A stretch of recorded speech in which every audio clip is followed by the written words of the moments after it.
L'apprendimento avviene quando associo qualcosa che non conosco a qualcosa che già conosco, il primo presupposto. Il secondo presupposto è che la memoria che funziona di più è quella visiva, e la memoria visiva funziona attraverso questi tre ingredienti: le immagini, le associazioni di immagini e le emozioni.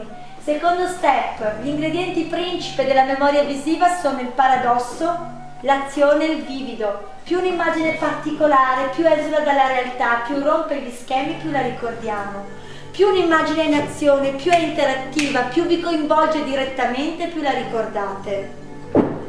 Più un'immagine è vivida, cosa vuol dire vivida? Arricchita attraverso i 5 sensi.